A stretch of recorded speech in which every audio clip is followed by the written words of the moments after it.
اگر کسی چیز کا خیال دل سے نہیں نکل رہا جسے بندہ بھولنا چاہے اور بھول نہ پائے تو سمجھ جائے کہ وہ رب آپ سے اس خیال کے ذریعے ہی رابطہ برقرار رکھنا چاہتا ہے۔ آپ کے مانگنے کی تڑپ اسے پیاری لگتی ہے، اور جس سے وہ خود رابطہ رکھنا چاہے اس کے تو مقدر کی بات ہی کیا ہے۔ بس پھر جو سجدے میں گر جاتا ہے اللہ تعالیٰ اس کی محبت کی لاج رکھتا ہے، اور جس کی محبت کی لاج اللہ رکھتا ہے وہ کبھی بکھرتا نہیں، بلکہ اللہ اسے سنبھال لیتا ہے۔ اپنے رب کے پیارے بندے، برا لگ رہا ہے نا؟ دل کا ٹوٹنا، چور چور ہونا، کوئی نہیں سمجھ سکتا نا تمہاری اذیت کو، کسی سے نہیں کہہ پاتے ہو نا اپنے ٹوٹے دل کی کیفیت کو، کوئی نہیں جانتا نا تمہارے آنسوں کے پیچھے چھپی ہوئی تمہاری کہانی کو۔ تو سنو اے پیارے، ذرا آنسوؤں سے بھری ان آنکھوں سے اپنے اوپر پھیلے اس وسیع آسمان پر نظر ڈالو۔ اس آسمان پر موجود اپنے رب کو محسوس کرنے کی کوشش تو کرو، ایک بار کہو تو صحیح اس رب سے، تمہارا دل زخمی ہی صحیح مگر بتاؤ تو صحیح اپنے رب کو اپنی کہانی۔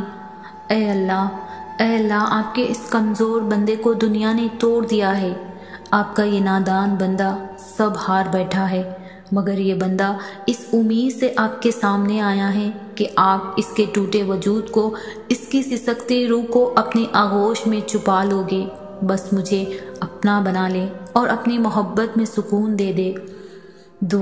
دعا میں ایسی طاقت ہے جو نصیب بدل سکتی ہے، جو چھن گیا ہو وہ واپس لوٹا سکتی ہے، جس کے ہونے کا گمان بھی نہ ہو وہ کر سکتی ہے، جس کی امید ختم ہو جائے وہ دلا سکتی ہے۔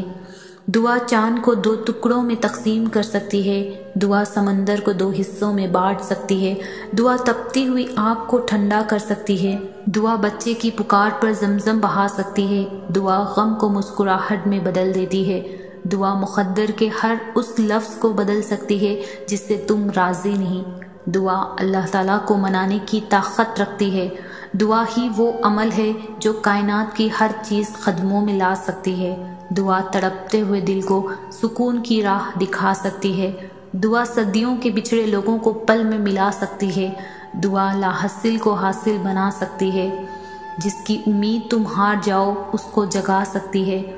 وہ خاموش دعا جو آپ مانگ رہے ہیں وہ اللہ کے منصوبے کا حصہ بھی تو ہو سکتی ہے، جس کی مدد سے آپ اللہ سے امید لگائے بیٹھے ہیں، وہ مدد بس ایک صدا دور بھی تو ہو سکتی ہے۔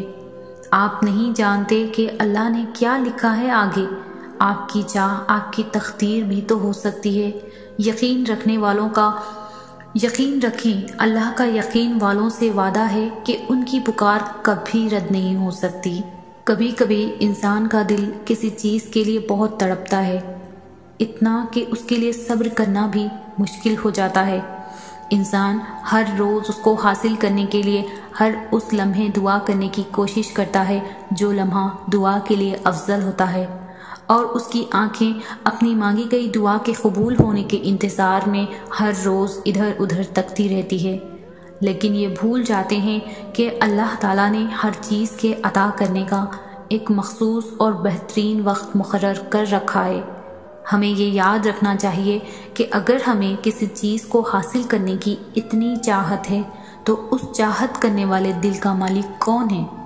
یہ چاہت بھی تو اس رب نے دل میں ڈالی ہے نا، تاکہ تم اس کو حاصل کرنے کے لیے دعا مانگو، اور وہ تمہارے خواہش کو بہترین کر کے تمہیں عطا کر سکے، اور وہ تمہارے دل میں خواہش ہی تب ڈالتا ہے جب وہ نصیب میں لکھ دیتا ہے۔ دعا تو بس درجات بلند کرنے کا ایک ذریعہ ہے۔ جب اللہ تعالیٰ کو کسی کا سجدہ کرنا پسند آ جاتا ہے تو وہ بس اسے اپنے سجدوں کے لیے خاص کر دیتا ہے، تب وہ خود ایسے حالات بناتا ہے کہ انسان سجدہ کرنے پر مجبور ہو جاتا ہے، تب وہ انسان کو دنیا کی محبت سے گزار کر اپنے در تک لاتا ہے۔ وہ اپنے بندے کی سسکیوں کو خاموشی سے سنتا ہے، جب دل تکلیف سے پھٹ رہا ہو اور اس تکلیف کو کم کرنے کا کوئی ذریعہ نہ ملے، تبھی وہ انسان کے دل میں اپنے سامنے سجدہ کرنے کی طلب پیدا کر دیتا ہے۔ میں ہر روز اپنی دعاؤں میں اللہ سے سوال کرتی ہوں اور وہ روز جواب دیتا ہے کہ صبر کرو۔ کبھی کہتا ہے مایوس نہ ہو، میں ساتھ ہوں، اور جب بہت زیادہ اداس ہو تو وہ کہتا ہے عنقریب تمہیں اتنا دوں گا کہ تم خوش ہو جاؤ گے۔ میں سوال اٹھاتی ہوں کب مولا؟ تو وہ کہتا ہے ہو سکتا ہے وعدے کا وقت قریب ہو۔ میں کہتی ہوں میرے اللہ، آپ کا وعدہ میرے حق میں کیسا ہوگا؟ تو وہ کہتا ہے تمہاری بعد میں آنے والی زندگی تمہاری پہلی والی زندگی سے بہتر ہوگی۔ میں کہتی ہوں اللہ، لوگ مجھے آپ کی رحمت سے مایوس کرتے ہیں، مجھے میری کوشش کا نتیجہ بھی ویسا نہیں ملتا جیسا میں چاہتی ہوں۔ جب وہ سب کو لگتا ہے میری خواہش پوری نہیں ہو سکتی تو آپ کیسے کریں گے؟ تو وہ کہتا ہے کہ بے شک میں ہر چیز پر قادر ہوں۔ جب کچھ کرنے کا ارادہ کرو تو کہتا ہوں ہو جا، اور چیزیں ہو جاتی ہے۔ میں کہتی ہوں یا اللہ، درد اب برداشت سے باہر ہو گیا ہے۔ اللہ کہتا ہے کہ وہ کسی جان پر اس کی طاقت سے زیادہ بوجھ نہیں ڈالتا۔ میں کہتی ہوں میں ہی کیوں؟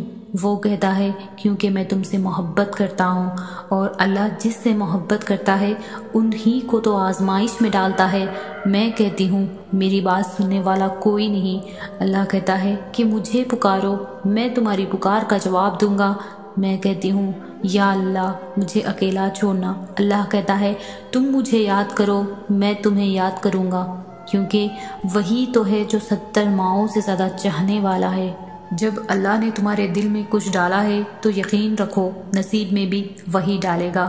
دعا کی طاقت کو کم نہ سمجھیں، تقدیر اور قسمت سے زیادہ طاقت دعا میں ہوتی ہے جو عرش تک کو ہلا سکتی ہے۔ دعا وہ طاقت رکھتی ہے جو آپ کے نصیب میں نہیں، اسے بھی آپ کا کر سکتی ہے۔ اور اگر آپ کو لگے کہ کوئی چیز تقدیر میں نہیں بھی لکھی تو بھی اس کے لیے دعا کرنی چاہیے، کیونکہ تقدیر کے سامنے ہم بے بس ہیں، تقدیر لکھنے والا تو نہیں۔ اور دعا تقدیر کو اس وقت بھی بدل سکتی ہے جب وہ فیصلہ کن مراحل میں داخل ہو چکا ہوتا ہے۔ اسی لیے دوستوں، دعا کی طاقت کو کبھی بھی کم نہ سمجھیں۔ اللہ کے فیصلے ہی ہمارے حق میں بہتر ہوتے ہیں۔ اللہ سے دور جانے سے دل تھک جاتے ہیں۔ ہاں یہ بات سچ ہے، کچھ تکلیفوں پر خاموش رہنا آسان نہیں ہوتا، مگر اللہ جانتا ہے آپ کو کس شدت سے انتظار ہے، وہ دلوں کے حال تک سے واقف ہے۔ بس صبر کرو، صبر کیے رکھو۔ انسان برا تب بنتا ہے جب اس کی اچھائی کا بہت لوگ ناجائز فائدہ اٹھا چکے ہوں۔ کچھ لوگوں کا صبر ہی ان کی خاموشی ہوتی ہے۔ زندگی میں بہت خوش رہو گے اگر دوسروں سے امید کم اور خود پر بھروسہ زیادہ رکھو گے۔ یاد رکھنا، اللہ سے ہمارا قریب ترین راستہ دعا کا ہے۔ یہی دعا ہی وسیلہ ہے ہمیں اللہ سے ملانے کا۔ اللہ کہیں نہ کہیں سے مدد بھیج ہی دیتا ہے، وہ ہمیں دکھ میں نہیں دیکھ سکتا۔